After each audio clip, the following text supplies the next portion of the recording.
We all know him, we all love him, but if you don't, then tonight you are at the right place.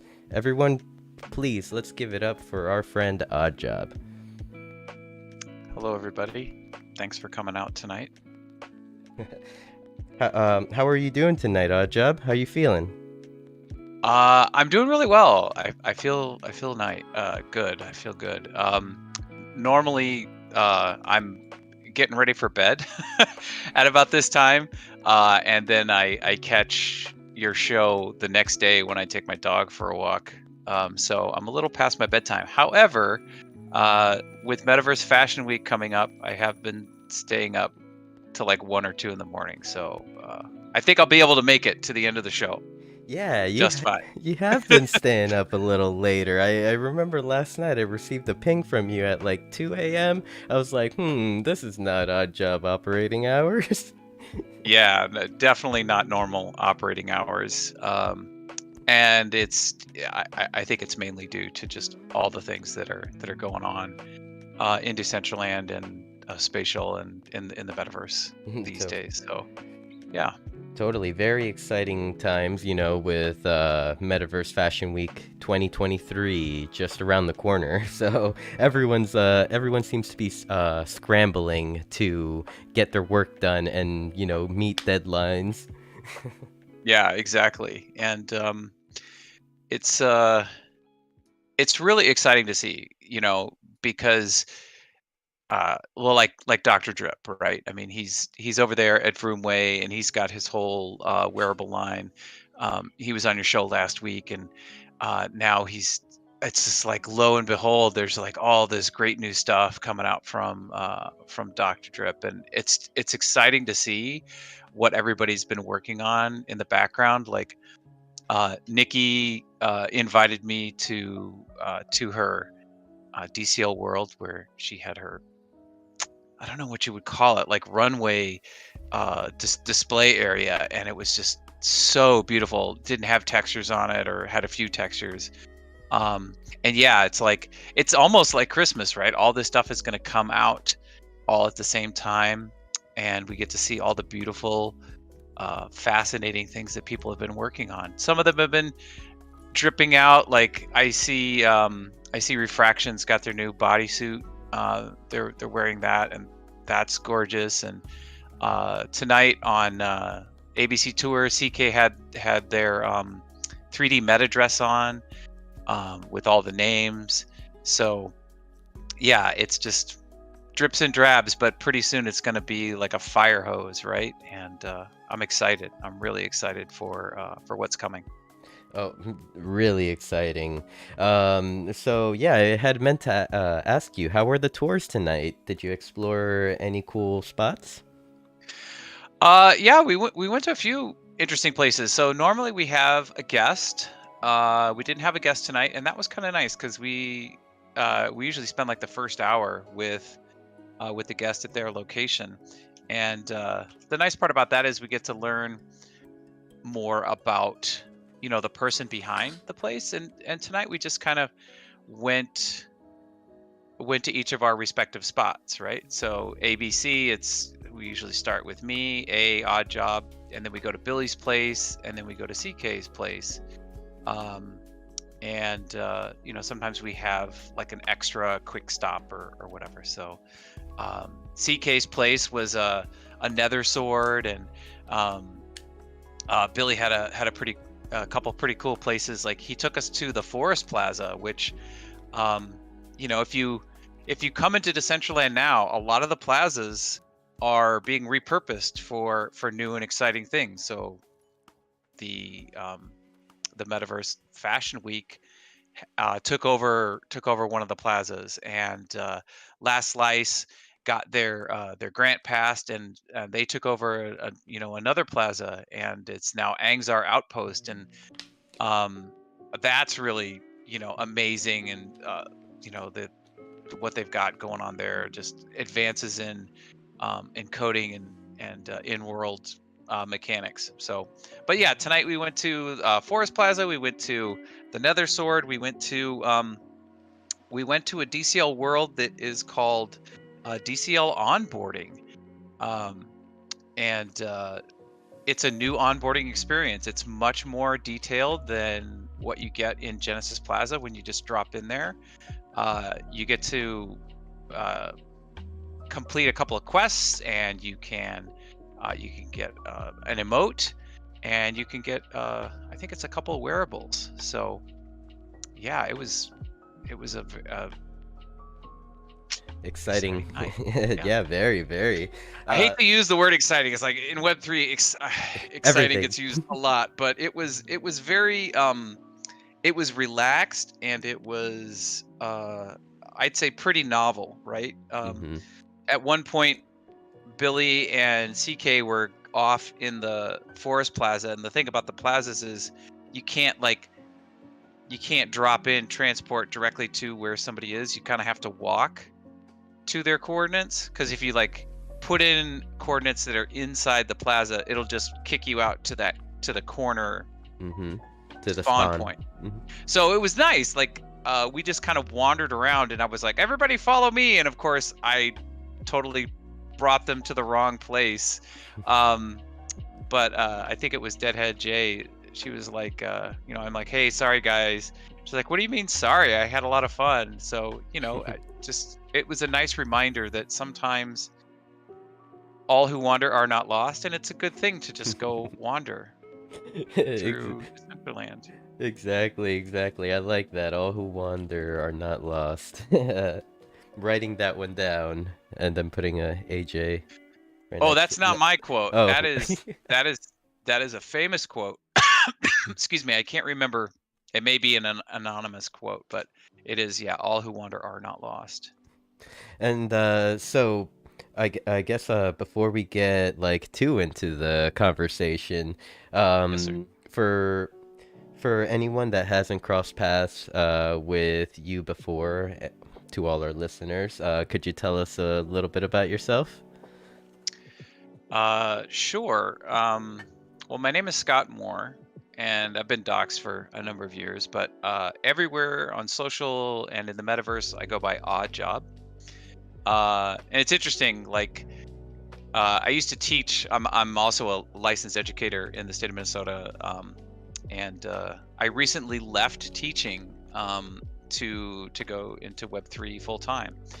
Um, but what I like to tell my students when I was teaching was, if you hear somebody mispronounce a word, it means they learned it from reading. So, like if people see my name, some people will be like, job.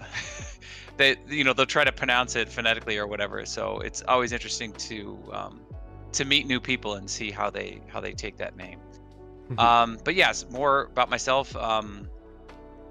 Yeah, I've been in crypto, like I think back in 2011 is when I bought my first Bitcoin. I actually earned my first Bitcoin.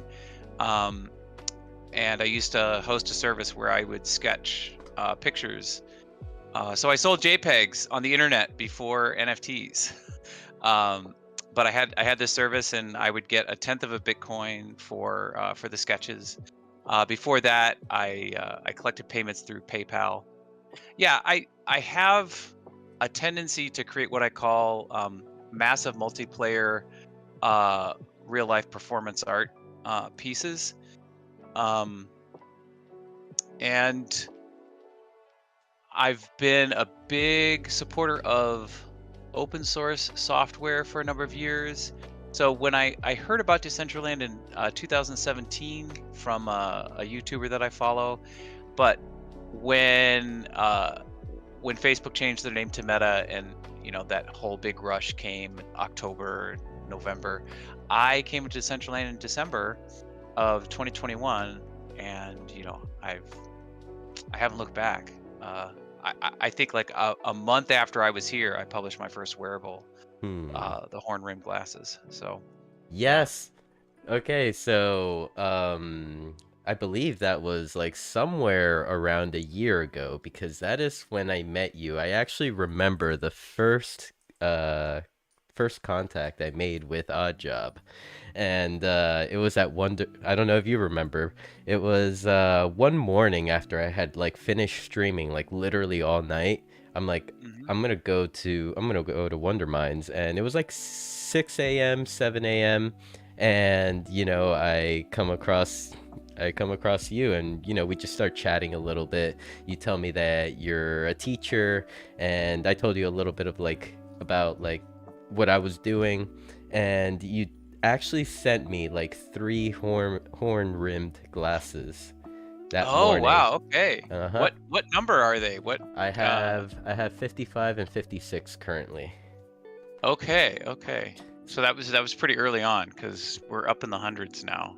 I I minted I think 100,000, whatever the most could be. Mhm.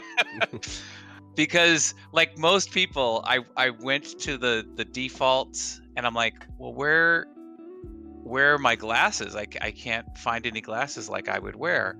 So I made some, and I knew nothing about the marketplace at that point. I knew nothing about the forum. I was so green, and I'm stumbling and fumbling through it. But I've worked as an animator. I've modeled and Mhm. animated in CG, and before that, I was a traditional animator.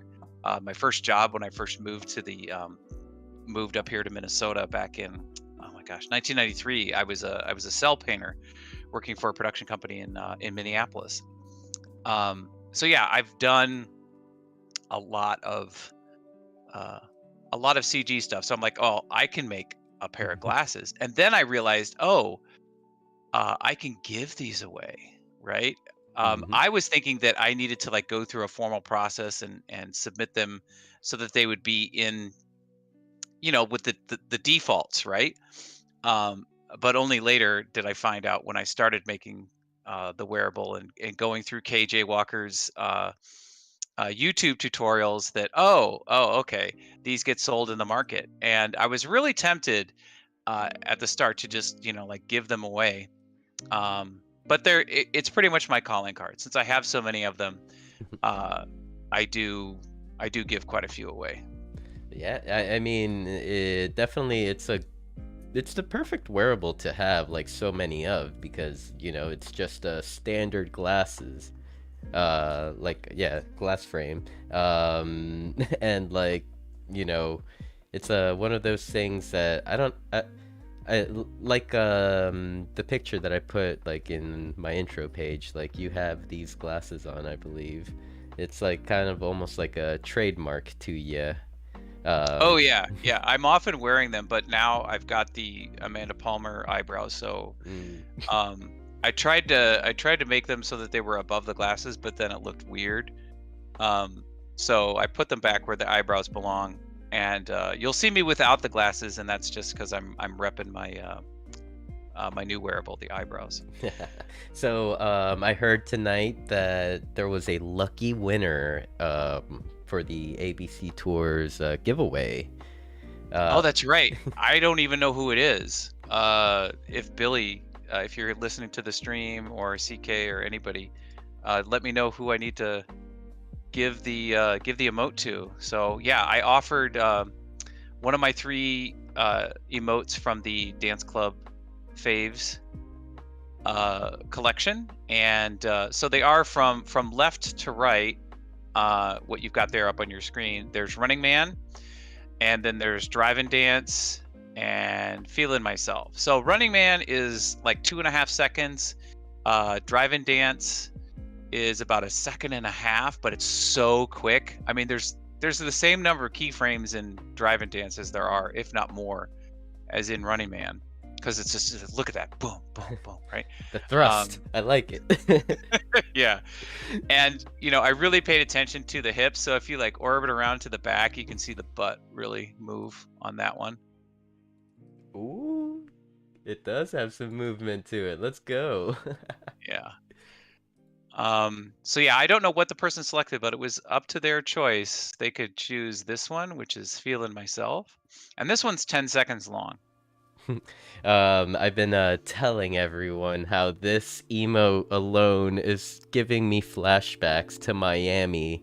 I'm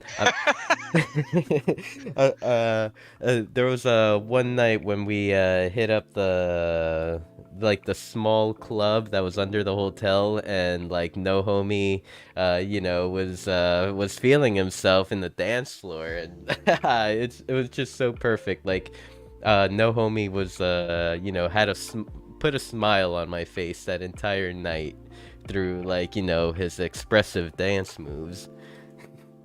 I don't remember that. I mean, we were so many places in Miami that it's like it all kind of blurs together. It's like I think I start talking to somebody, I'm like, "Oh yeah, remember that thing?" And I'm like, "Oh, that's right, you weren't there." Yes, Um, yes, I agree. but I do remember, like, hanging out at that art gallery. So I think we were at the party for Lighthouse. I know Lighthouse is here at Dollhouse tonight. So hey, Yep. shout out to Lighthouse. But I think it was a party that was put on by Lighthouse, and we were in the lobby, and we were checking out the artwork, and then somebody came up and started talking to us. I do remember that. Um, oh yeah. So this emote, the cowboy line dance, that was made by Issa Amazing.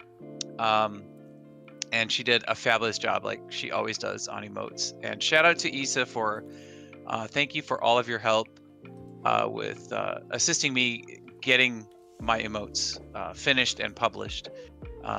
She's super nice and helpful, um, and just a treasure of a person to have here in Decentraland. So definitely giving flowers to Issa. That would be somebody that I think would be awesome for you to have on beyond the NFT. Just saying. Oh yes, yes. I mean, as the name implies, Issa amazing, because I see what she does. I see that they are constantly sharing knowledge with the Yes. community, whether if it's I totally don't understand it, but I know it'll help someone because I actually did send it to someone. They're like, "Oh my god, this is awesome!" Like they'll post like a chart with like different tempos and stuff like that. Uh, Mm-hmm, mm-hmm. and I'm guessing to like one in the animator world, this is like gold because like the people that I showed were like very, very like ecstatic to like have this information. Oh yeah, for sure. So like so for the one you're doing, feeling myself, um this is like well, the hip sway happens every 30 frames. So basically every second. So you could do 60 beats per minute or anything divisible by 30, right? So it could be 120 beats per minute. And it would just hit on the fours instead of on the ones. So the one that I'm doing over here by Empress Rayon is considerably faster. It's every 20 frames, so that's like 2/3 of a second. Um, and I can't remember what that correlates to in terms of beats per minute. Um, but when you play faster, it's just a faster paced emote, and that's part of the reason why it's only at 1.5 seconds for the whole thing, because it's like the character goes back and forth 2 times in those 1.5 seconds. Um, and it doesn't need to be any longer than that, right? I mean, all I would do is just duplicate the keyframes and repeat them.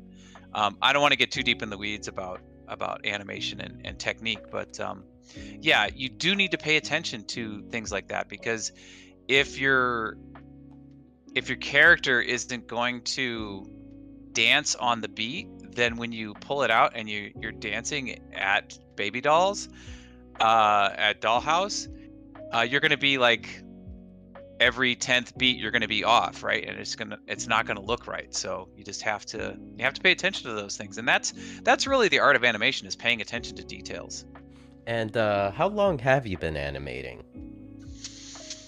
Ooh, I'm 54, and I started animating when I was, well, let's just round it off and say like when I was 14. Um, so what, 40 years? Wow. My parents, um, well, no, you know what? I bought a Super 8 camera with my own money. I bought it used, and that was a film camera. So I would make little stop motion animation films, in my basement. And big fan of Disney. And when I was a little boy, I always wanted to be an animator. I drew a lot, and yeah, when I was old enough to start caddying, I carry golf clubs on the golf course. I made really good money doing that. I used that money to buy a Super 8 camera. I think I paid a couple $100 for it at the time. So yeah, I've been animating ever since then. I went to school. When I went to college, I studied. I got my Bachelor of Fine Arts in painting, so I studied illustration, drawing, color theory, all that sort of stuff. Um, and After that, I took some classes in computer animation. Um, yeah, so I've just I've taken jobs here and there. I've spent a long time working freelance.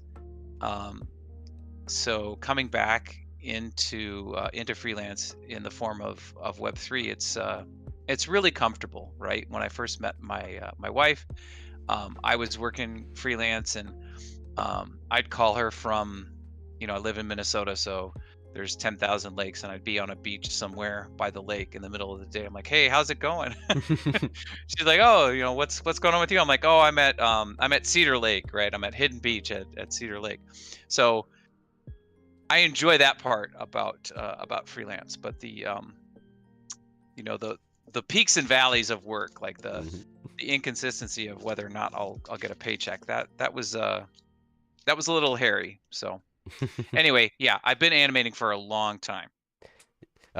Yes, like holy crap, you said 14. That is a very young age to like, just pick it up and like, even to like pick up the interest. Yeah, well, it's I guess some people, they like know early on in their life like what they want to be. Hmm. And for me, that was an artist. That was an animator.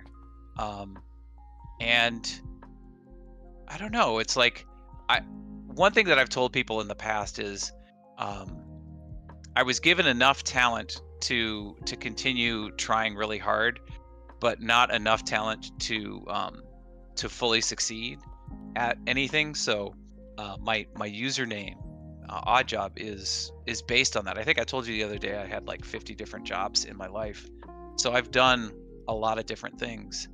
But I found that served me really well in working in freelance, because I'm often asked to do just some, well, I wouldn't want to say unusual, but I've been asked to do some different things, and having this wide breadth of knowledge of having all these different experiences I can pull from and bring to the table. So, like, one of the jobs I had was a animation director, and we were doing a pilot, and we had all these different characters, and needing to know a little bit about a lot of different things for these different characters' backstories really came in handy. Sorry, I was just distracted because I noticed that Mike is here. uh, Oh, okay. I had met Mike is here and his girlfriend last night at Stony Eyes or after Stony Eyes event on his land, and it was very nice to get to meet someone new. Hmm. Always.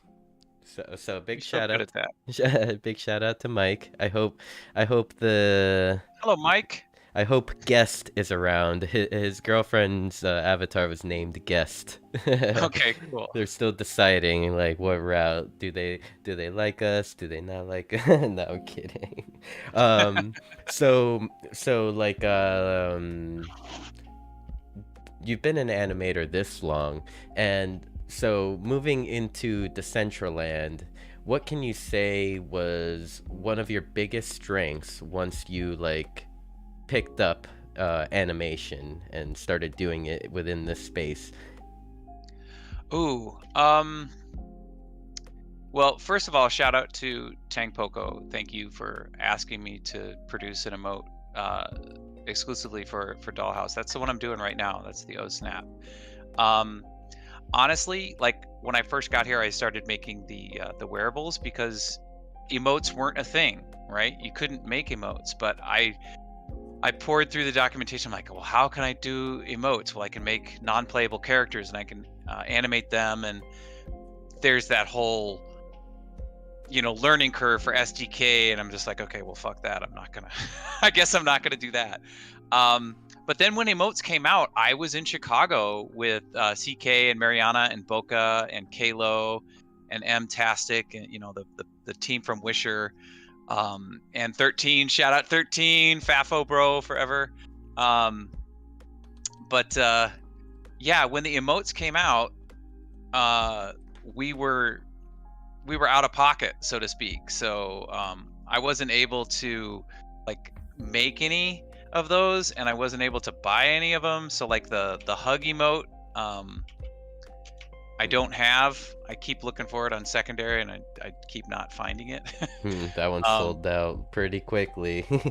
Yeah. So yeah, I think you asked me.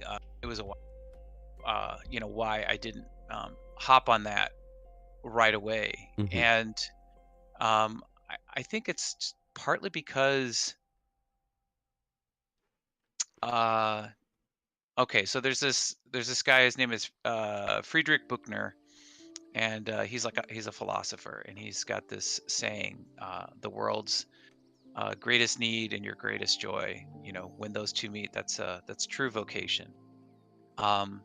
So I mean, that's part of the reason why I felt called to teach and to teach literacy, and that was to to meet one of the world's greatest needs. But when I came here to Decentraland, I was really attracted to all of the people, right? The people are here that are here are just amazing. It's like I'm looking around and everybody that I see up on the screen, there's Blease, Old Guy, Dr. Drip, M, JK47, you, Lisbeth. I'm just getting to know Lisbeth and experience her songs. Psycho, Serena Ellis just did an interview of Psycho, and he's been DJing for like, I don't know, 15 years or something like that. Yeah, there's just so many fascinating people in this space. And I've been a member of a number of online artist communities over the years. And it immediately felt like home, right, when I first got here. So I really focused on that. I was in a Twitter space. This is probably about a year ago, and Wisher Vodka was hosting a Twitter space. And this was still in the go-go, bull market, and they offered land in Decentraland for anybody who could pitch them. So I pitched them my idea for the Finding Whimsy. It was just a germ of an idea, right? Just a seed of an idea. And they're like, okay, looks great, sounds great. And yeah, then everything that I made, so you see Blease over here, he's wearing the flower crown. That was created for, yeah, there it is. That was created for a reward for everybody that found Whimsy, got a flower crown. And now it's a symbol of people that are helpful and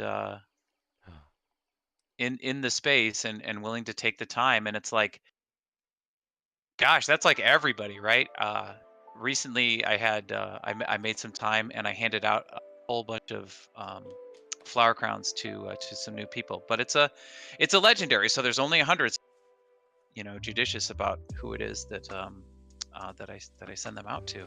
So yeah, I was focusing on the people first, Sinful, and then when emotes became a thing, it's like, well, I've got all these other irons in the fire, and I don't like to well, let's use Web3 terms. I don't like to rug anybody. I like to see things to their logical conclusion.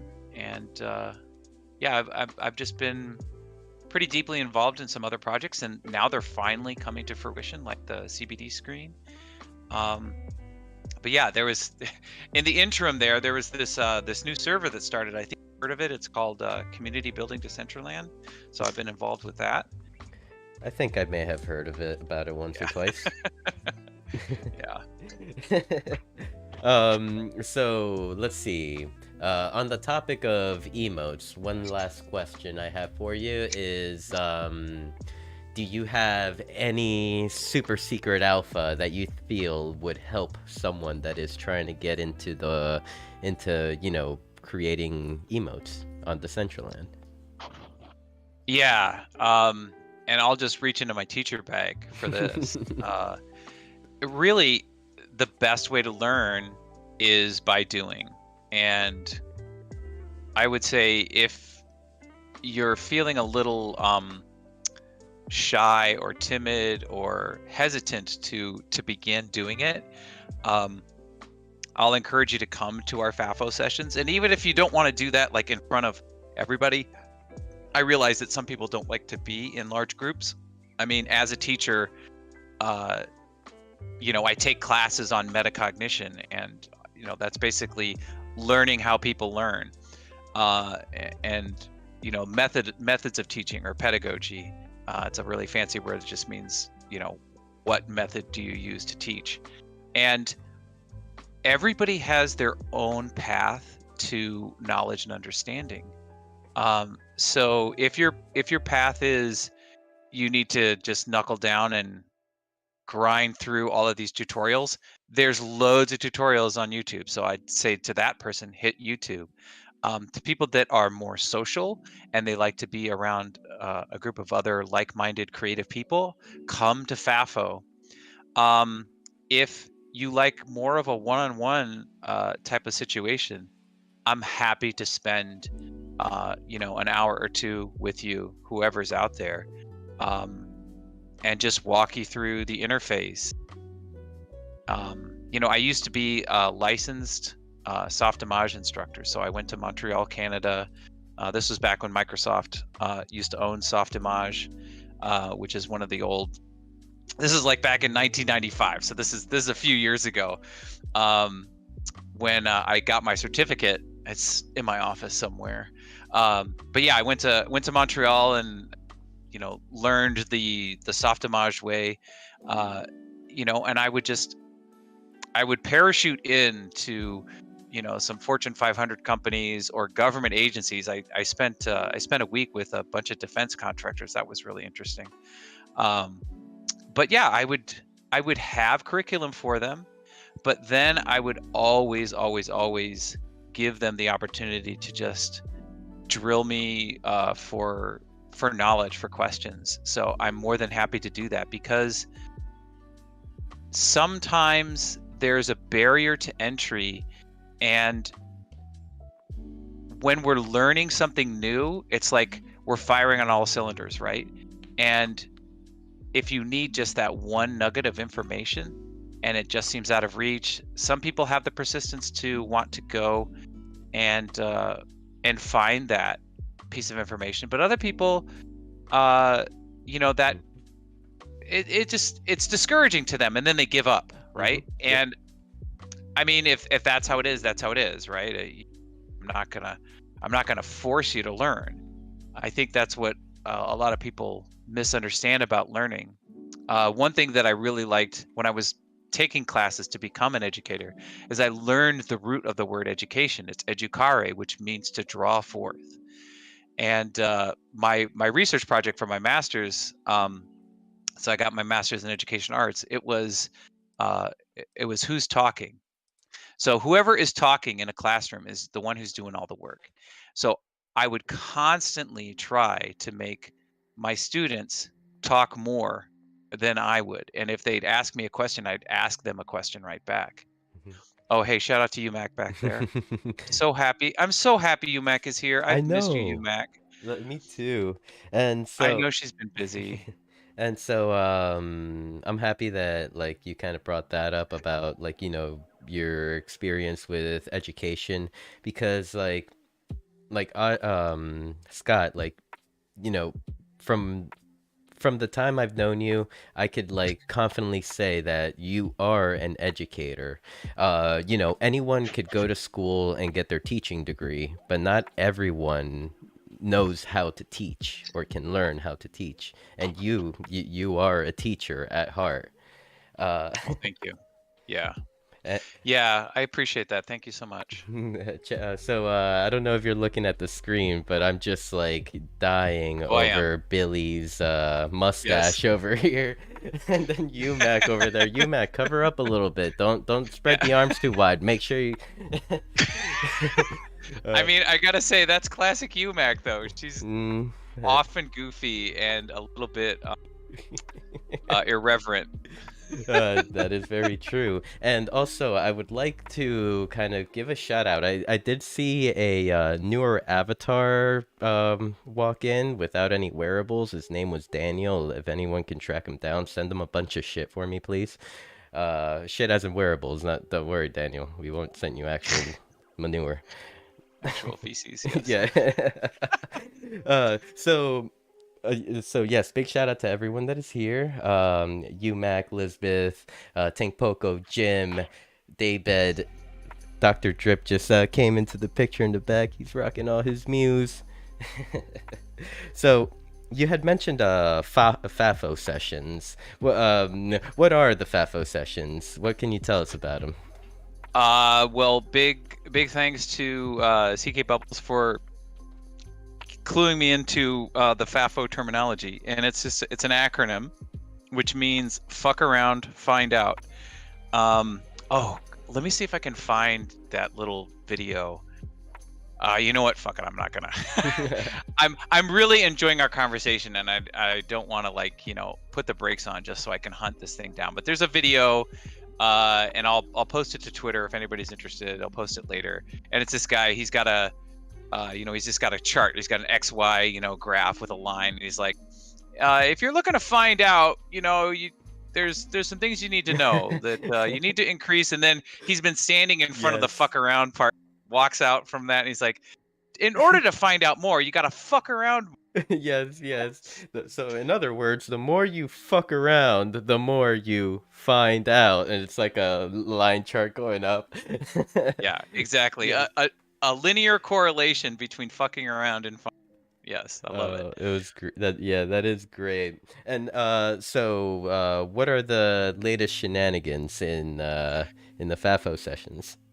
So yeah, actually I was talking to Dax about this, and Dax has actually been to a couple of our FAFO sessions, and I'm like, hey, have you learned anything? It's like, well, they're a little beginner for me, but yes, I have found them useful every now and then.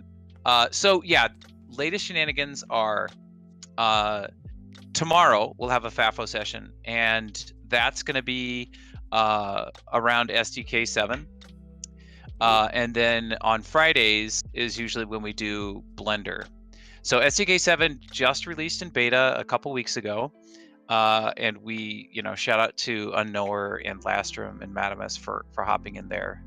But yeah, the big reason that I think it's so successful is just the approach of it.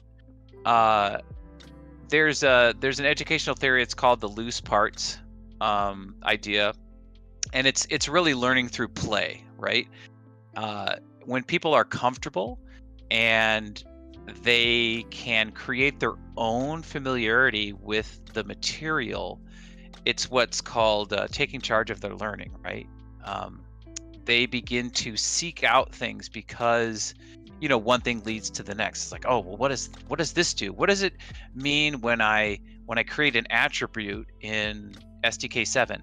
Or when I select these vertices in Blender and I do a shape keyframe, can I activate that in Decentraland or whatever? So it's like, it's just playing around and having people that know a little bit areas here and there, and it's like collective knowledge is a real thing. So like 13, I mentioned him earlier, he'll come to the FAFO session, or just hanging out in CBD in the productivity voice channel. we'll just all be hanging out, and somebody will be like, hey, how do you do this? And you'll get an answer, right? Just through the sheer force of will of everybody there. And I love how people just hop in and offer help to people. It's the yeah, it's the shoe philosophy, right? Sharing helps everyone win. When we share, everybody wins. Yes, So yes, and there's been some like epic moments, like you have just mentioned, Lastrom coming in and sharing his wealth of knowledge, and like, even like legends like KJ will just like be chilling, and as soon as like we start to struggle, it's almost like she's like, sound it out, and I'll help you, you know. well, I'll let's just go back to that SDK7 FAFO session. Mhm, That's a perfect example because at the beginning, Mariana was there, and she had to bow out and go do something after about an hour being in there. And I think that session was like, what, 4 or 5 hours long? I forget. Um, but Mariana was coming up with all the knowledge of like, hey, try this, because Mariana's in Last Slice, and she's been teaching herself SDK. Um, so she had a lot of helpful hints. Hayabusa was there. She'll often just post something in the chat and be like, oh, well, what's that one line of code that I need? And then I'll just look over there and Hayabusa will post that. Yeah, it's magical. It truly is magical how everybody just comes together and does a barn raising. totally. It's a digital barn raising. It really is. And so I've noticed that kind of like we with the FAFO sessions, they're starting to like expand into like even a third day. So I mean I'm even kind of thinking from what you just mentioned, Dax's feedback, like like because that beginner knowledge is actually very important as well as the advanced knowledge. Like maybe we can even like start brainstorming ideas of like making or having a like a how would we call it, like a noob knowledge day or Oh, sure. like a Yeah. beginners. Well, that's educational institutions level knowledge all the time, right? Hmm. When I teach literacy to kids, I put them in groups. So it's called the proximal zone of learning. So you put a goal, you put an achievable goal for a student just out of their reach. So that's the proximal part of it, right? It has to be close, but it can't be super easy. And if we're just doing the same things all the time, things that we already know, nobody wants to come in and just talk about things that they already know. People Hmm. come because they want to learn. And that proximal zone is I think best created if we can level it, right? So Hmm. um, months and months ago, I saw Mitchie. I was hanging out in Twitch, right? And I was just searching up Decentraland, and I think it was Pat Max, and it was Mitchie, and it was some other people, and they were doing a FAFO session. They had a local host on. They were in the SDK6, and Pat Max or whoever it was saying, okay, well, let's try this. And they made like a fire, right? They just had this little animated fire video texture, and well, let's make the walls out of fire. And how would we do that? And he's like, oh, well, if you did this thing with the scroll attribute, then you could do something from Times Square where you have the crawling words that go across in Times Square. And I knew about 1/3 or 1/4 of what they were saying, but I still learned. Yep. um Yeah, I had it was fabulous. I have to say that yeah, I know exactly what session you're talking about. The sessions over at the 530 Society Discord.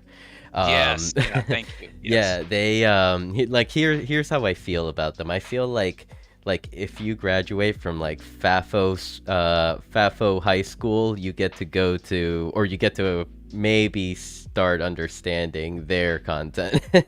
They're Sure. like just so far ahead of the game. Like they're like teaching some advanced stuff, and like I've heard even like individuals like say that they've like been attended some of those, and like they just leave with like their head hurting. Yeah, yeah.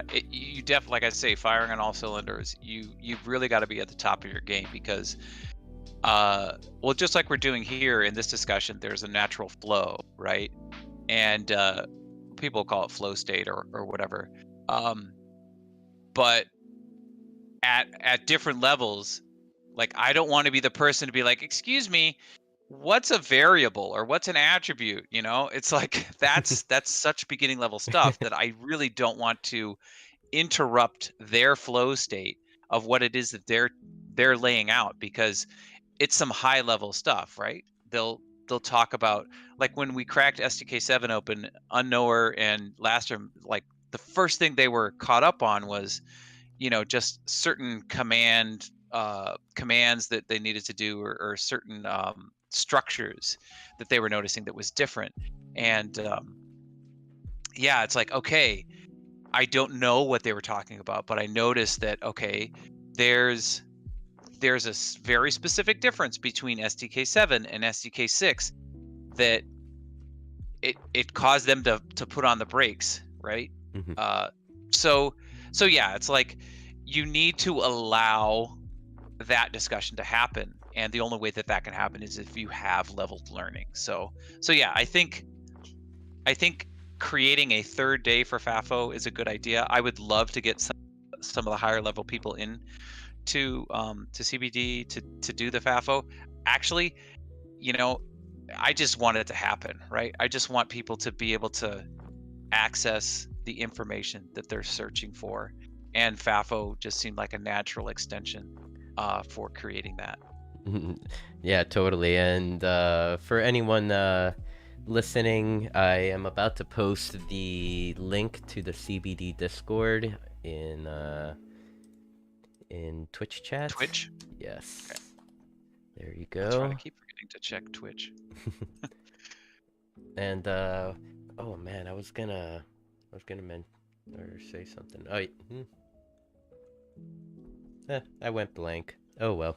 Uh, so I guess this could even be a good time to pivot over to Lighthouse. Uh, I know you have recently become a lightkeeper at Lighthouse, so I That's guess right. you would be one of a great person to ask. What is Lighthouse? Lighthouse is the guide to the open metaverse, right? It is a listing of every single open metaverse that is out there. So there's Hyperfi, there's OnCyber, there's Monoverse, there's Spatial, there's Voxels, there's Decentraland.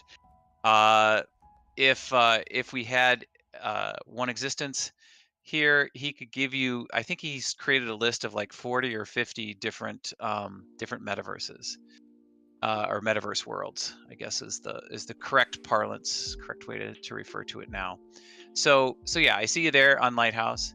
Um, yeah, it's something that I have been wanting for Decentraland or just for Web3 for quite a long time.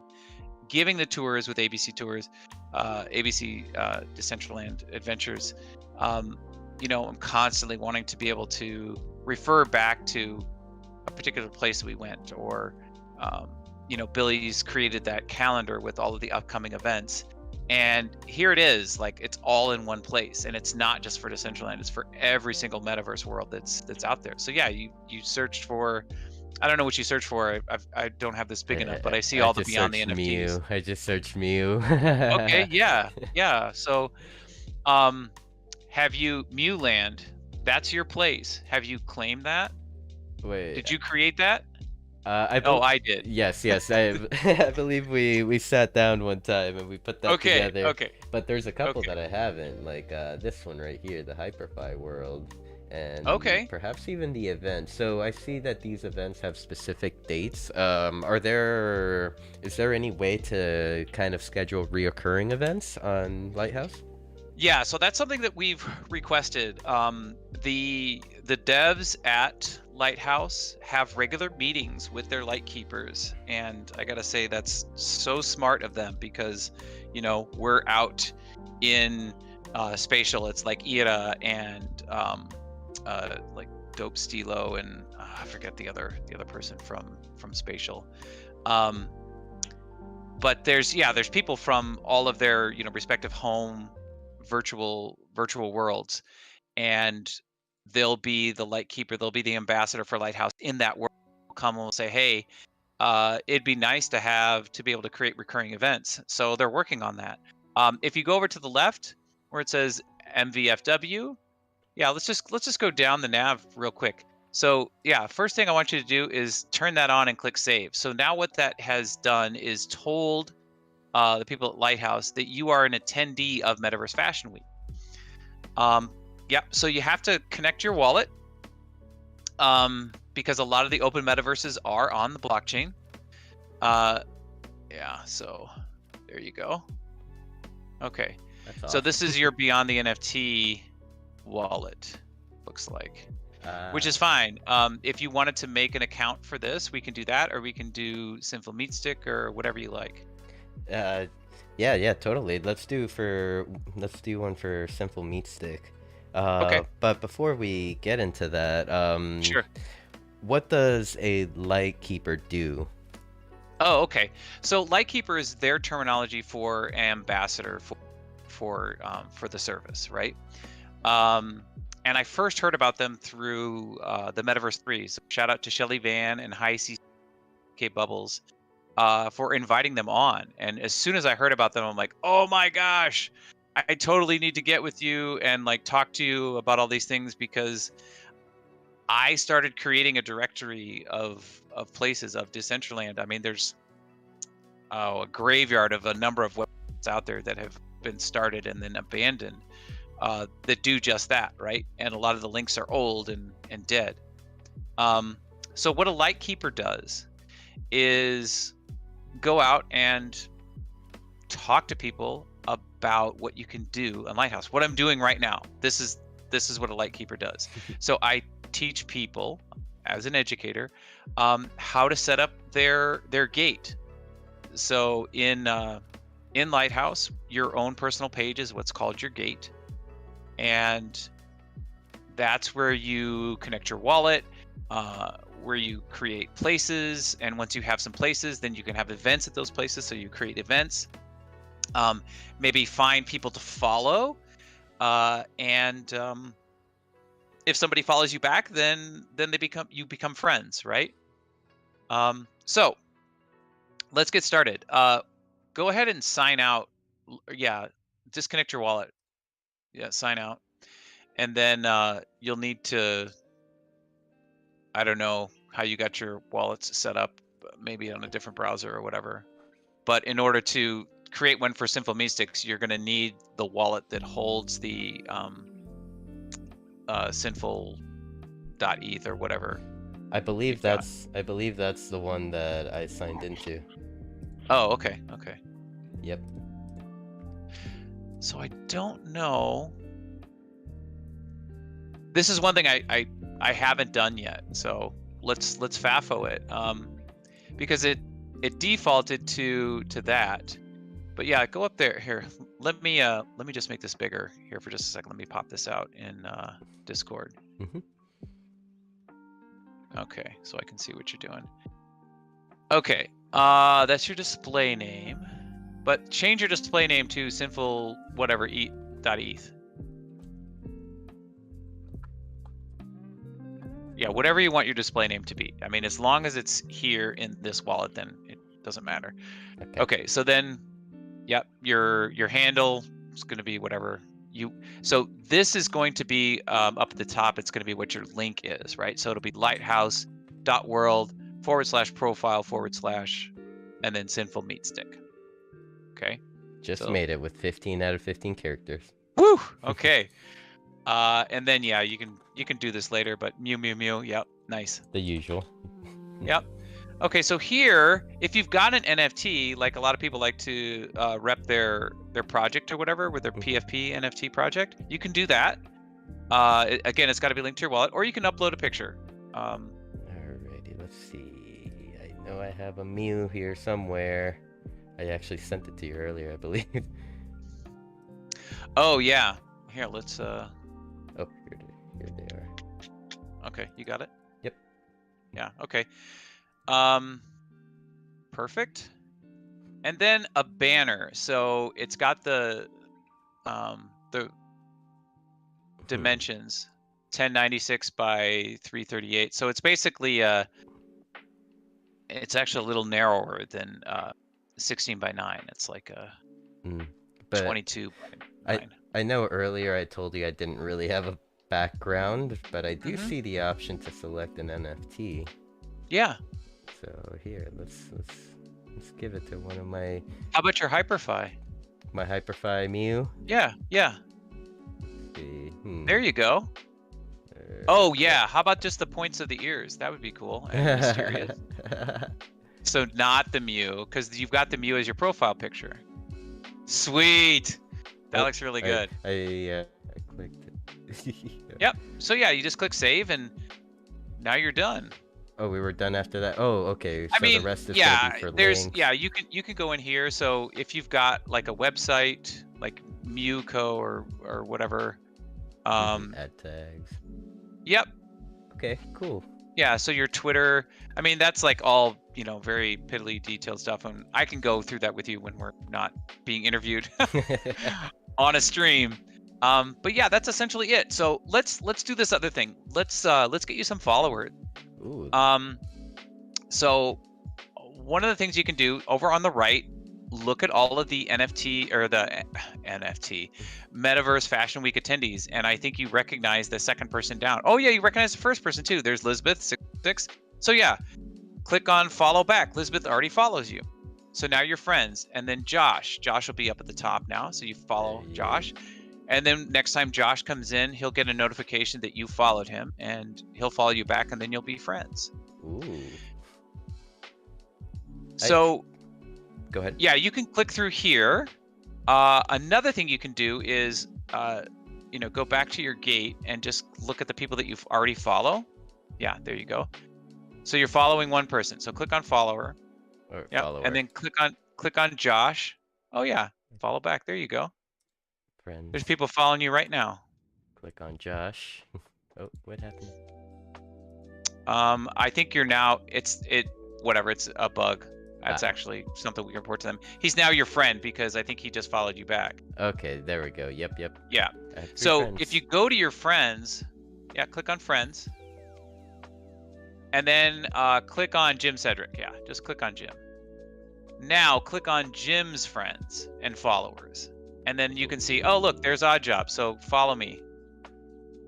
The top 3 need a follow. Yeah, for sure. So I'm going to go to my lighthouse, follow you, and then we'll be friends. So yeah, this is just like, friends of friends, whatever. So there's Sinful Meat Sticks on mine. I'm going to follow you back. And now we're friends. Now I'm just having a frenzy here. A friend Z, right? Yes. Oh yeah, follow High CC. Oh, there we go. And the Metaverse 3, that's the show. Okay. Yeah. So, okay. What you can do now is if you really want to spend time following, and I think it's great that you're following Jim Cedric. Jim has been on, I think, almost every single ABC Decentraland tour.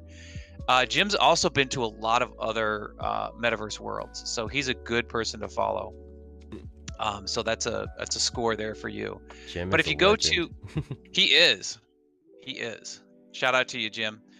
Go click on home on the upper left-hand corner. Yeah, there you go. Okay, now up at the top. Nope, let's stay up at the top. So there's nav. It's overview, events, places, and people. Click on people. And this is a really good way to discover new people. Oh, give Last Lysa a follow. Yep. Okay. So there's Kronos.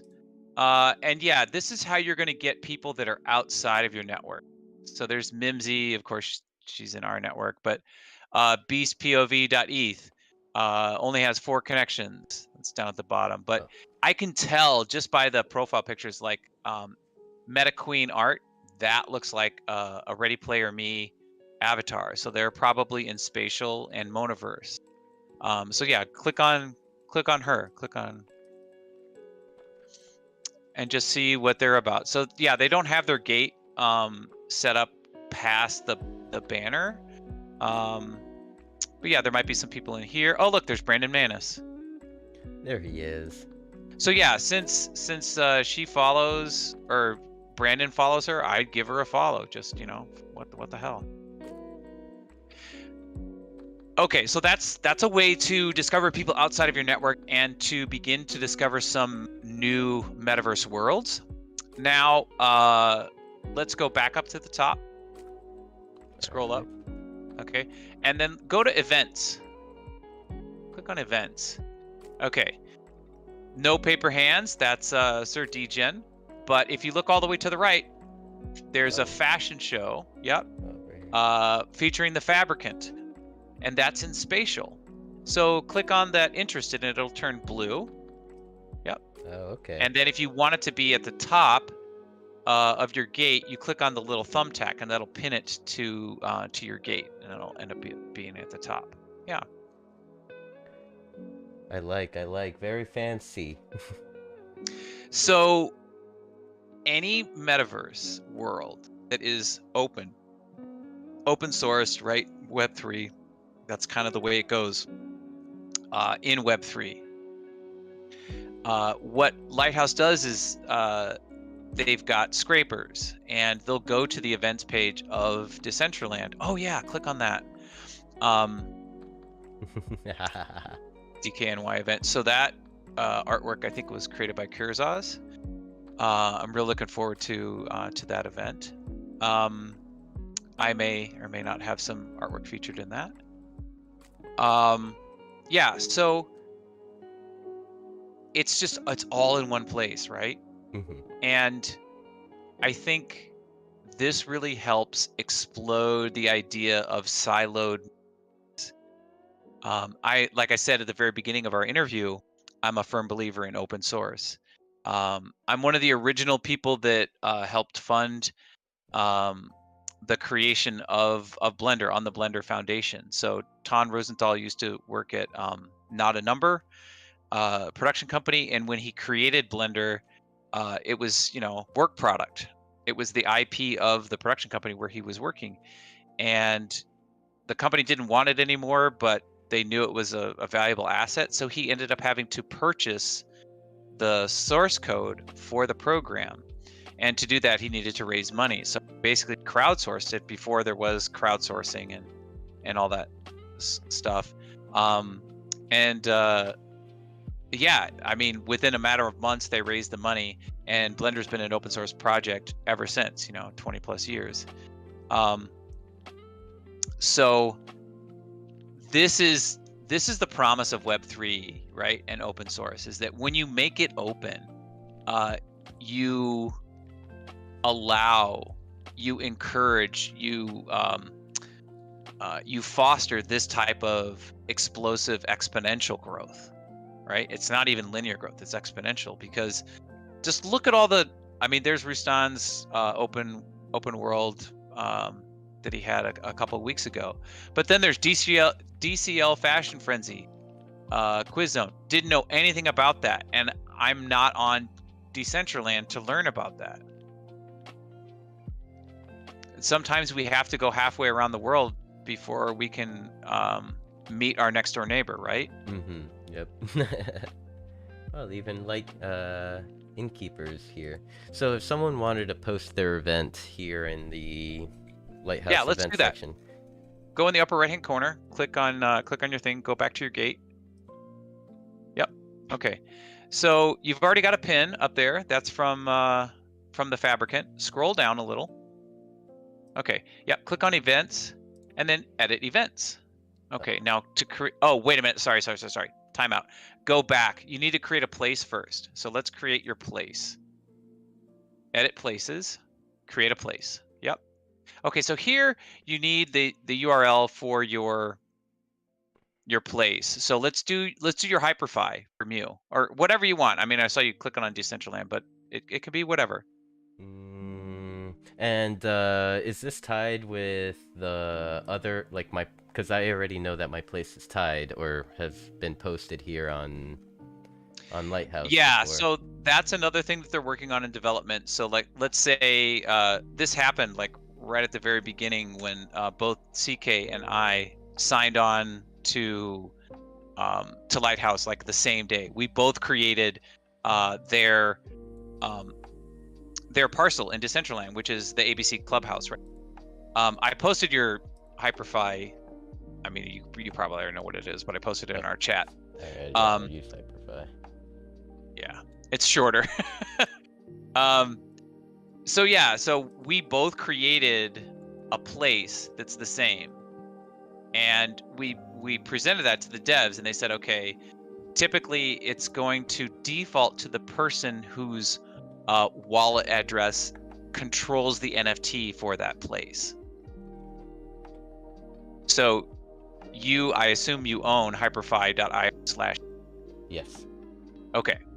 So if anybody else goes through and decides to create this, eventually their algorithm or whatever will go through and it will combine these. And it's Hyperfi with a Y at the end. F-Y, not F-I. It is hyperfi.io, and I make that mistake all the time. Okay, so here, yeah, you can just select the NFT again. Yeah, there you go, apply. Okay, and is it gaming? Is it artwork? You have to pick one.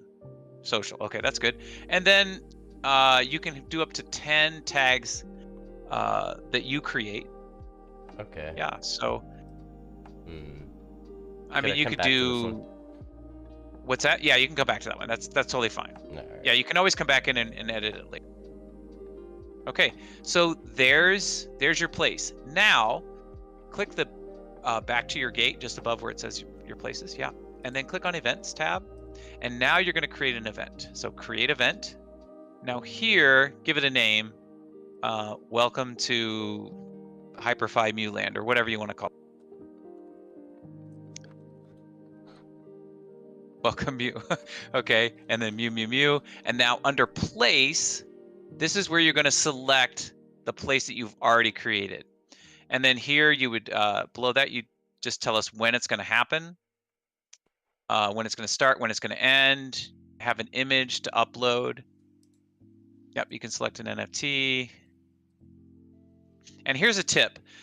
For this image, because it's an event and it's going to be shared on social, if you've ever used Canva or you've used like WordPress and had the plugins that it's the metadata, right? So you want to have an image that's, even though this is like a 16:9 orientation, a landscape orientation, you're still going to want that law of thirds. You're still going to want the most important piece of information to be in the center third vertically and the center third from top to bottom, because certain socials will truncate that, will crop it off so it's a square. Okay. So don't put any important information out on the left hand. Have information, but like if it's the time or the number one ask, right? You always have to have a point of action. You need that to be in the center. Okay. Okay, and then click save. Yeah, you've got your tags. Again, you can add that. Okay, Yep, so now you've got an event. Yeah, perfect. Tomorrow at 1 a.m.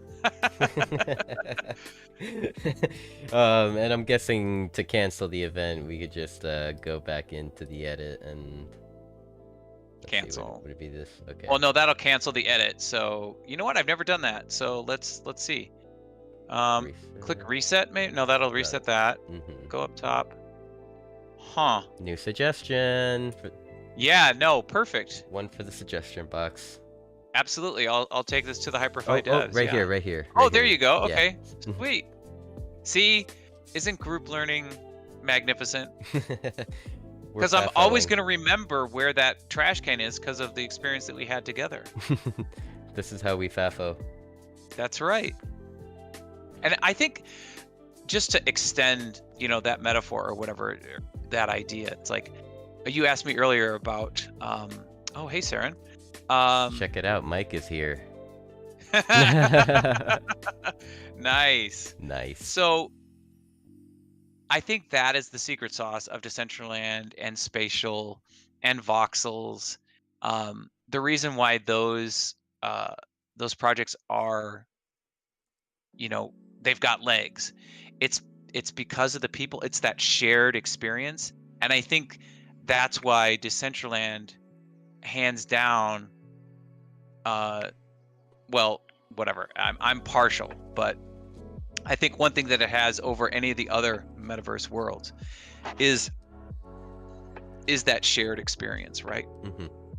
It's like you and I here together in this time and space. That's how we create memories. We create memories, and we have learning that happens in a specific place with a specific person at a specific time. So I'm always going to remember that trash can because of our shared experience. And there are things that I remember about my time in Decentraland because of where I was. One of the first times being at DollHouse, and it was after hours, and going over to one of Tank Poco's other builds, and we were just kind of hanging out. I don't know if you were there, but we were just kind of talking about like the future, what we were going to do, in the future in Decentraland. And yeah, it's always tied to those people and that place. So yeah, I think that's what sets Decentraland and other metaverse worlds apart from other social networks, is because it's got that simulated space, it's got that virtual space that you just don't get at Facebook or Instagram or WhatsApp or whatever, TikTok. Exactly. It's like, its own environment. And so, are there any analytics that Lighthouse can collect that are not available, like for, let's say, on the Decentraland metrics? Yeah, so there's certainly things under the hood. It's a private company, so there's things that I'm not going to be able to look at. But as a Lightkeeper, there is some information that I will get just from being a Lightkeeper, because we're ambassadors, and we're helping the platform succeed, because we share ideologies, right? I want the metaverse to be open and exciting. But I think one of the things that Lighthouse is doing that we still don't have in Decentraland is the link that you shared when you were posting this event tonight, and that's Are you referring to the one on the timer, the Lighthouse link? yeah, Okay. yeah, that's my referral link. So anyone that is watching on Twitch, I do have a timer with a Lighthouse link. If you're interested in signing up for Lighthouse, or joining, make sure to hit that link and get started.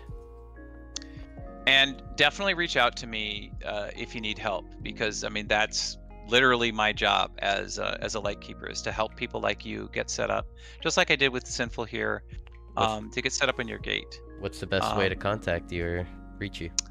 I'm Awedjob everywhere, so you can reach me on Twitter, Telegram, Discord. I'm Awedjob here on Lighthouse.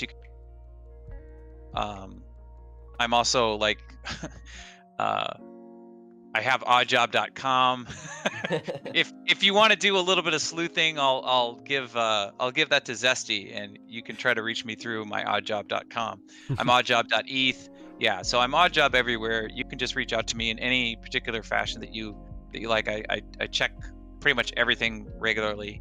And yeah, just ask for help, and I'll be there when I can. Thank you, Awedjob. And anyone watching, if you have any questions about Lighthouse, just feel free to drop them in the chat, and I'll ask them. Which also reminds me, I remember way earlier in tonight's conversation. We were like wondering who was the winner for tonight's giveaway, and Oh yeah. it was posted earlier. I just slipped my mind to mention it. It was Ming. Ming won the emote, and I believe Billy even posted that he may have wanted a feeling myself. Okay.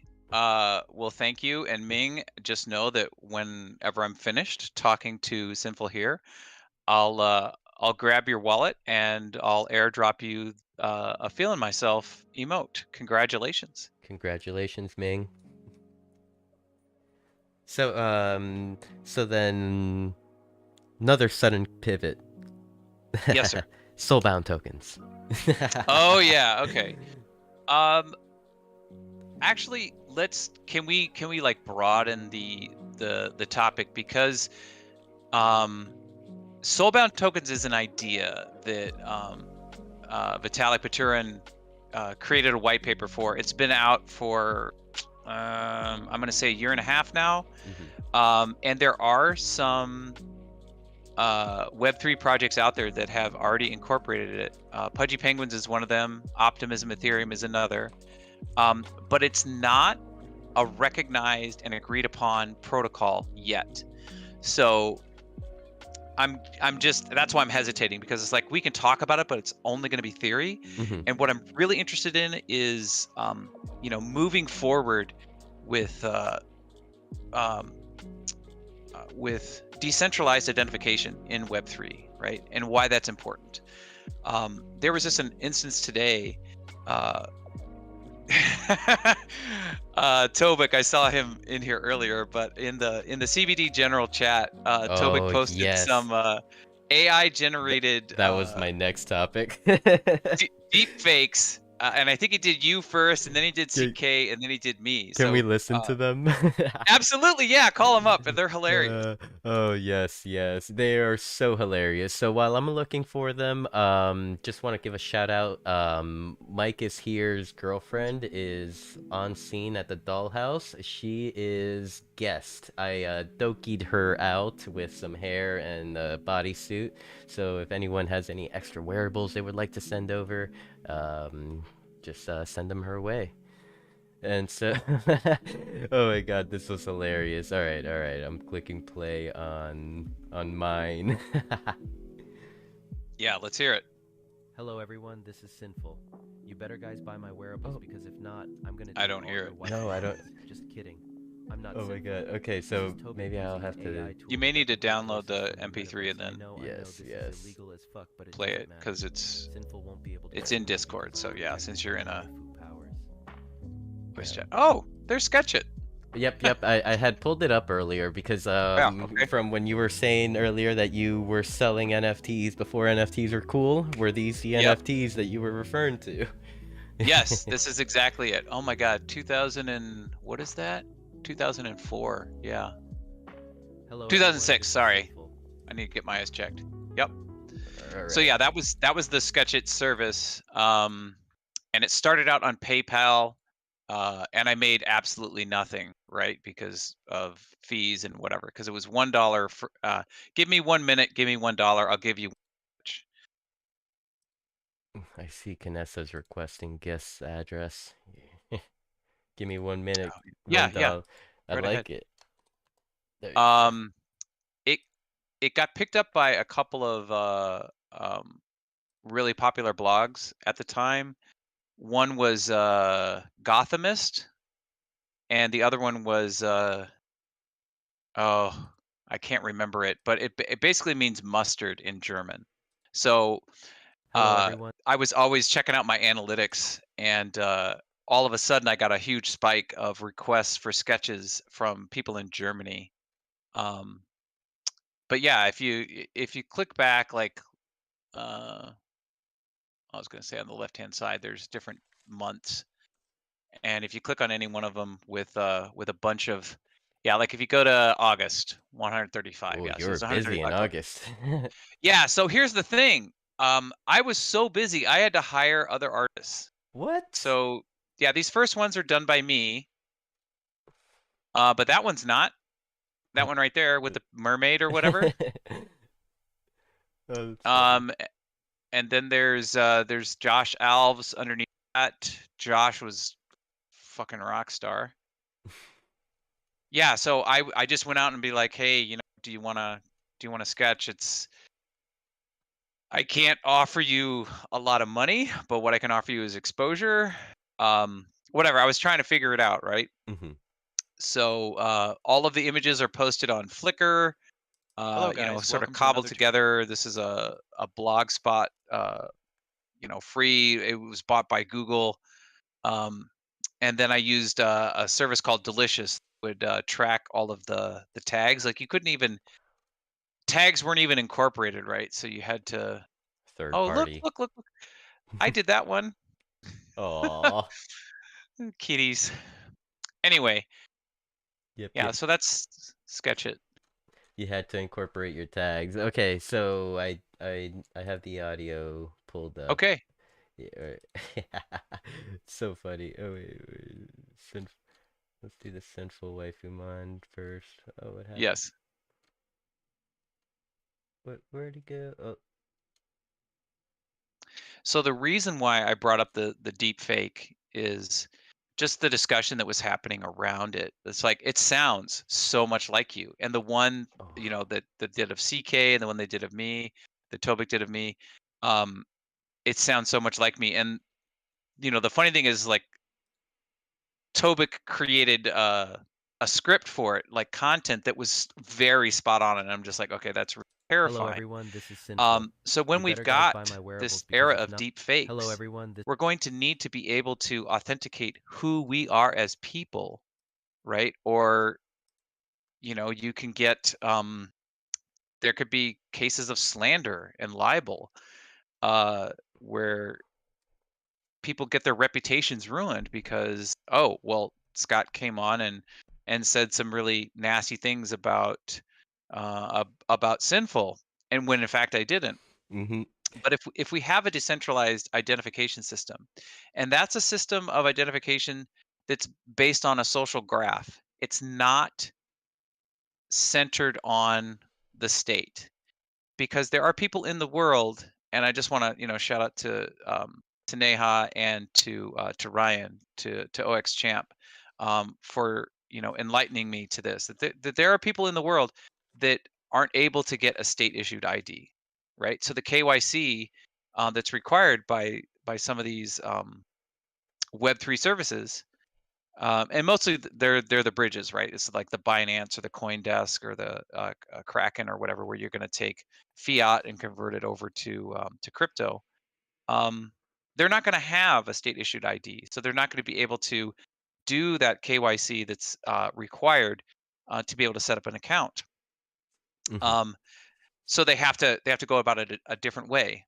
And with things like Gitcoin Passport and with Bright ID, um, I think Gitcoin Passport is actually centralized. So I'll just from this point forward just talk about Bright ID, because it's an app that you keep on your phone, but the information, like I've created you as my friend and you've created me as your friend, and Mm-hmm. we're somebody that we already know, right? Um, and that's only stored on our devices. So if you lose your device, um, then you're no longer able to have access to your decentralized ID on Bright ID. Ouch. Yeah, but if you have up to three different connections, you can reconstruct your social graph, and that's one of the yeah. So whatever, there's a video there that sort of explains it. Okay. Um, but it's like it's a trade-off, because it's not centralized. You're not going to be able to just be like, hey, I forgot my password, and be made whole from that. You're going to have to do some work. Mm-hmm. And it's because of decentralization, because the information is it's among everybody else in your network, that you can reconstruct your identity. You have to reach a certain critical mass first. Okay. um, but with something like Bright ID, and we don't have to keep talking about this, it's just that if you're on a Discord server or Telegram or whatever it is, let's say it's the open source Web3 version of that, and I'm already using a service called Farcaster, and that's on the Ethereum blockchain, and that's tied to your wallet. So just imagine a service like Farcaster. It's a microblogging platform, but it's also so many other things too. It's like an events scheduling system. It's linked directly to your NFTs. Um, but if you've got it linked to that, and somebody tries to spoof Sinful or tries to spoof me, Scott, Hmm. everybody's going to know that it's not me because of my decentralized ID, because I'm on Farcaster, or because I'm in the Decentraland, snapshot space, voting on things, and I'm verified as me because hey, I've met you in person, Hmm. and CK's met you in person, and we've listed you as people that we already know. So that's a validation. There's other different validations that can be created through that social graph. And there's ways that make it easy for a human to do and harder for a computer to do and impossible for a computer to fake, right? Yep.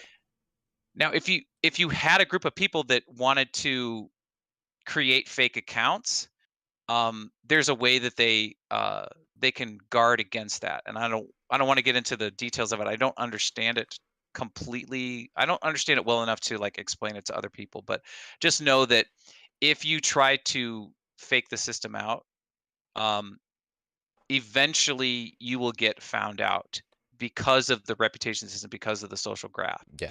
Um, if I don't know this person and I mark them as already know this person, then I'm putting myself and everybody in my network at risk. Hmm. So I'm going to list that person as suspect.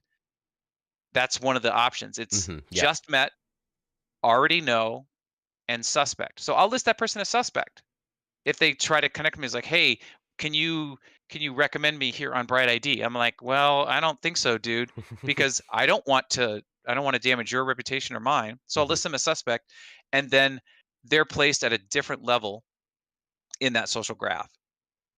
So when you've got something like that, and then you interact using the blockchain, and it's tied to your verified decentralized ID, if anybody tries to post a deep fake like that, it's not going to matter because it's not coming from your account that's tied to you Hmm. as a person.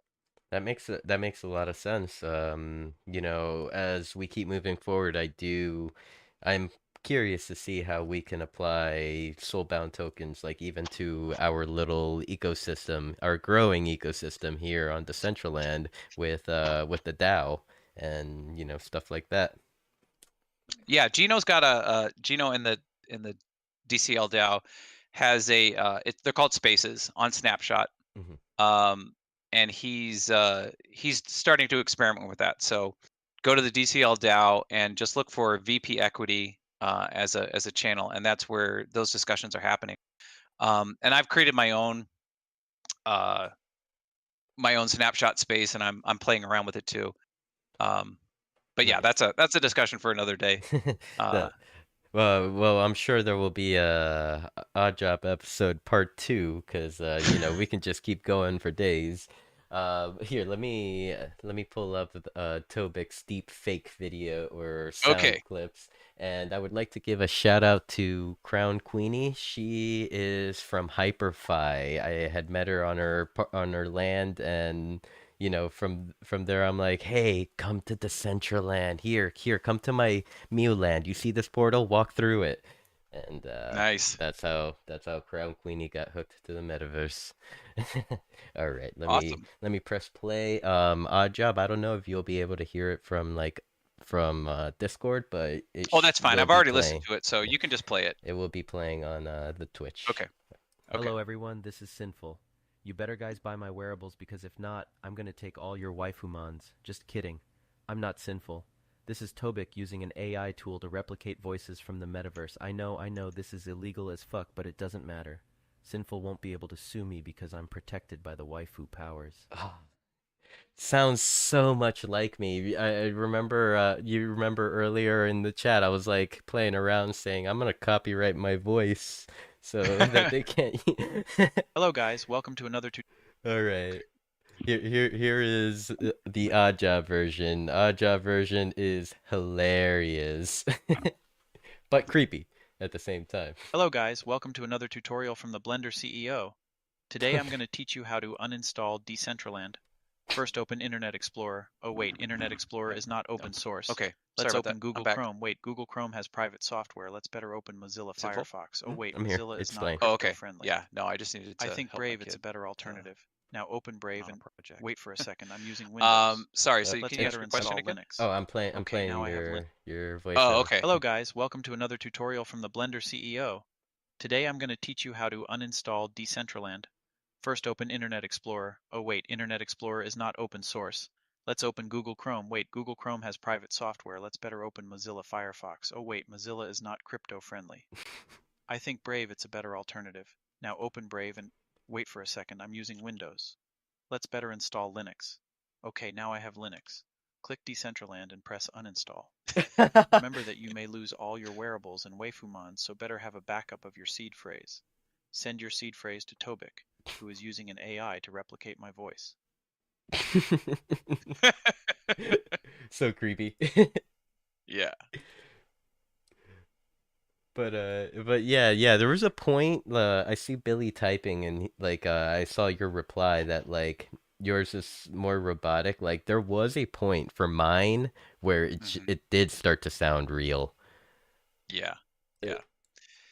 And the creepy, crazy thing about it is that it's getting better so much faster than I think our brains have a chance to assimilate, right? Mm-hmm. There's like a natural rate that we can learn new things, and the AI is much faster than we are at learning these new things.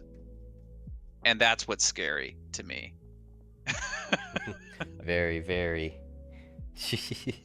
So yeah, it's kind of crazy how something like AI has kind of like the exponential growth of like year over year. I remember like AI being spoken about back in like 2018, and even earlier, but like even back then it wasn't like spoken about as much. And like so then you jump to 20 let's say 2022. You're not really, AI's out there. There's Teslas there. It's going great, and then all of a sudden, like 20 January 2023, chat GDP comes out, and wow, like now everyone's on AI or using AI. So there's a researcher that I think we might be talking about this, and I just want to mention her name. Her name is Sherry Turkle, Turkle. She's a PhD. She's at MIT, and she covers human-computer interaction. And there's been this bridging or this narrowing of this uncanny valley, right?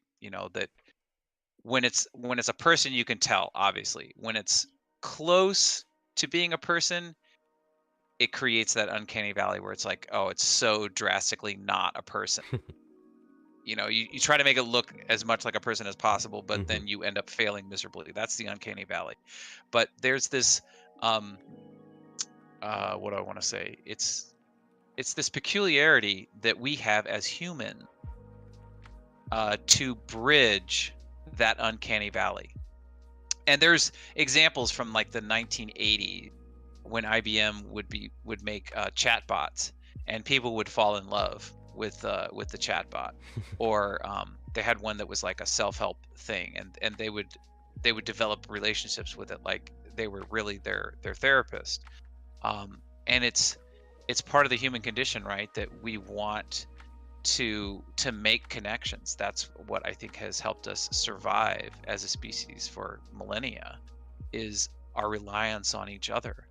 Um, so we see something or we experience something that's close to uh, human quality, and we will do the extra work to bridge that gap in the uncanny valley. Um, where I think it's becoming frightening now is that uh, it's pretty blatantly obvious, right? When you're bridging an uncanny valley, if it's a Furby, it's a little goofy robot-looking thing. And Furbies are actually something that Ms. Turkle, or Dr. Turkle, I should say, talks about, and how it's just so it is a simple collection of microchips and wires and servos and stuff, but it gets people to bridge that uncanny valley. Um, but we're now in a time where it's not so obvious, and I think people are really gonna get hurt. I don't mean to be all doom and gloom, but um, the encouragement that I think Ryan would have, and that Neha would have, would be to learn as much as we about it. So yeah, me, ever the educator, I'm gonna advocate that we don't, uh, like Luddites, we don't hide our head in the sand. Let's learn as much as we can about it together. Yep. I mean, there's definitely going to be some growing periods when it comes to AI. Like, there with recently, there's been like even students getting in trouble. University students advocating to be able to use AI for their papers and stuff like that. It's a little scary, to tell you the truth. And then earlier today, I saw it was like a post that was like kind of a picture of, I think, perhaps in the 70s or 80s, of like teachers protesting to keep calculators out Oh of yeah, schools. yes, yes, And I then saw that too. and then like now it's like we're probably going to their teachers are probably going to be advocating to keep AI out of the classroom. Yeah, but it's like how can you? um, when it's a predictive model, right? It's based on a word set. ChatGPT 4 is coming out very soon, um, and it's supposed to be even better. I think somebody was saying there was like maybe a 10% chance that ChatGPT 3 was able to pass the bar. Now there's a 90% likelihood that if you give a bar exam to ChatGPT 4, it will pass. Well, shit. Yeah. um, when it's got such a huge predictive model for text, even if you give it the same prompt, one after the other, you're not going to get the same response each time. So there's, you've got that sense of originality to it. So being able to discover whether or not the student is genuinely creating that on their own, or if they're using, an assist from AI, um, yeah, you're not gonna. It's gonna be next to impossible. So Hmm. I don't know. I don't know what the answer is, but it'll be interesting to find out. Yep. Like the technology is awesome. Like think about, like, let's say in the future, with space exploration, AI will be something that is going to be very needed. Uh, you could even use AI possibly for even like parking big yachts, let's say, or boats. But there's a probably like there's a good application for it, and then there is the not so good applications. We're gonna have to figure that one out as we go. Yeah, for sure. And it's just gonna take, like, technology. We often, I think, look to technology to solve our problems, but really the true source of solutions to our problems is each other. So we're just going to have to keep learning to talk to each other, work through things. Yep. It's gonna be interesting. It's gonna be fun to even see. Let's see.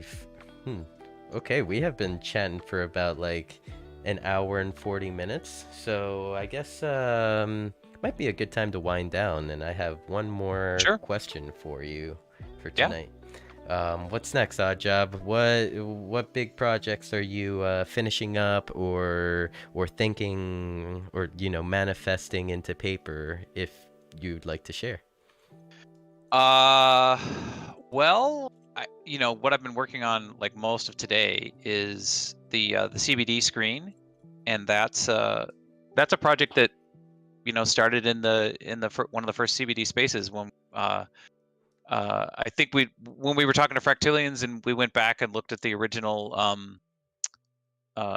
10-person group DM. It was called Wondermind Shenanigans. So we were looking for a way to reach people that are hanging out in Wondermind, and the solution that we came up with was to create a screen that we could put community content on. So as of yesterday, I put a call out on Twitter, and I'll put a call out right now. If anybody has any content that showcases Decentraland, the community, the events, just the wonders and the beauty of Decentraland, reach out to me and get me your video file. I'm going to create basically a super edit of all those videos and stream it to the CBD screen. So shout out to Josh, SRJH, for creating the concept art for that and then creating the model for that. Shout out to Grammy for helping with the animation on that. A huge thank you to Lastrum for assisting me in coding that, because we needed to use some SDK6 to get the motion, the animation to work, and to get the video on it to track. So yeah, it's already in 4 different places in Decentraland. So if you go to Angzar Outpost, there's going to be a screen there. Like I said earlier, I was talking to Dax earlier today, and on 3 of his parcels, he's posted that the CBD screen. It's eventually going to go in Wondermine. We also talked to people at Foundation, and we got at least a verbal agreement to post it in Genesis Plaza. So yeah, that's like 5 different places, and I think CK mentioned today that they would be interested in putting it back up on their parcel too. So yeah, that's what I'm working on right now. How heavy is the asset? Like, oh my gosh, it's like less than a meg. Really? Okay. Yeah, it's so light. It's zipped up with everything, not even just the models or whatever, like 1 megabyte. Wow, nice. Yeah. That's what I did today. It used to be on a 2x2 4 parcel estate. In the file, I knocked it back down to a 1 by. I adjusted the volume so it's it doesn't blast your ears off when you when you first walk onto the parcel and it starts playing. You start listening to it. So yeah, it's ready to go. It's got the link to the video file on Vimeo. That I'm hosting it there, so I can swap out that video file and update it anytime I need to. So all you really need to do is just deploy it, and then forget it. Rompopil, set it and forget it. Oh my God, lunchtime is here. It's been a while since I've seen lunchtime. I'm so happy you shouted him out. I was gonna shout him out later on, but I'm happy you did it. What's up, lunch? Oh my gosh, it's been so long. I remember back in the day when lunchtime and I would hang out in the hot tub at the rooftop of DollHouse. That was so much fun. Awedjob, I actually looking back at even when we first met at Wondermine, I even had a little flashback to when you first came to DollHouse. I remember you typed in chat, "I'm here because Sinful posted a tweet and I wanted to check it out." Oh yeah, okay. Well, hey, thank you so much for turning me on to the wonders of DollHouse. it it's like my favorite place in Decentraland. It really is. it just comes to show you how important like the engagement is like on like various social medias. Just post about your favorite place, post about the party you're currently at. Let's get some eyes out there, eyes looking in, or people hearing about the event, and it might be heard by someone that has never been to the location before. I got an even simpler one for you. I mean, kindness is contagious. Just like you don't know what any one person is going through, at their particular point in their life. So just, be kind, and that act of kindness will ripple outwards and positively affect so many other people. I truly believe that. So thank you for that act of kindness, Sinful. I'm here, in large part because of you. So thank you. I, I feel like it was destiny. We were all meant to be here. Yeah. Yeah. There's definitely some of that going on too. Let's see. So, let's see. Any topics you would like to bring up, or any questions you would like to ask me before we start to wind down? Oh,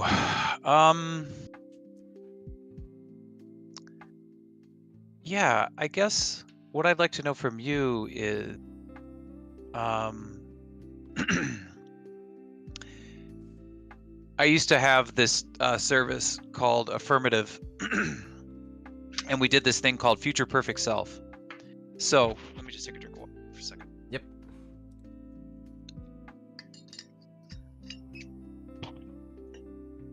It's just one of these life hacks that help create a happier life for yourself.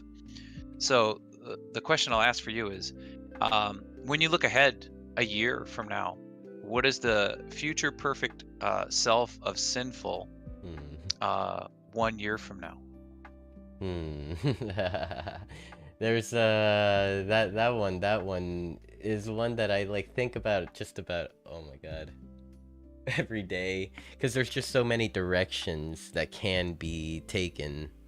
um I definitely want to, still be helping people. I still want to be that, that guide through, whether Hmm. if it's the metaverse, like, some other metaverse platform, or Decentraland still. Like, Yeah. I want to, help people find their place within, like, all this scariness that we call Web3 crypto. Yeah. Yeah. Well, that's beautiful, and that's a very noble pursuit. So, um, I'll definitely be there um, to help you achieve that. I think that's yeah. From what I know about you and of you, I think that's a really a really noble goal. So I'm not even gonna say good luck. I'm gonna say good on you, and Godspeed, and all that. So yeah, thank you so much for having me here tonight. Thank you to Dollhouse for continually hosting it. It's been a host for ABC Decentraland too in the past. Um, and thank you everybody for coming out to listen to me prattle on about my less than extraordinary life. So thank you for coming out. Oh, I believe it is an extraordinary life. What was you have just so much knowledge to like even share with us. So what you told me something yesterday along the lines of I have been on the internet for 20 years. Is that the right number? It's actually longer than that. So I was on ARPANET back when I was at university. So that was 1980. See, I graduated high school in 87. I took my first Fortran class. I think it was either 87 or 88. So what is that? 35 years? Wow. So, you definitely have a lot to teach, us, a lot to show us, a lot of stories to kind of tell us as well. Well, here, I got one last parting bit of knowledge, and it's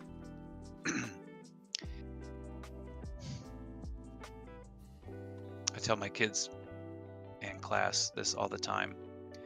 And I got to say, as much as I love Web3, really, I do miss teaching. And it was a hard decision to leave. So if any of my students are out there watching this, go to bed.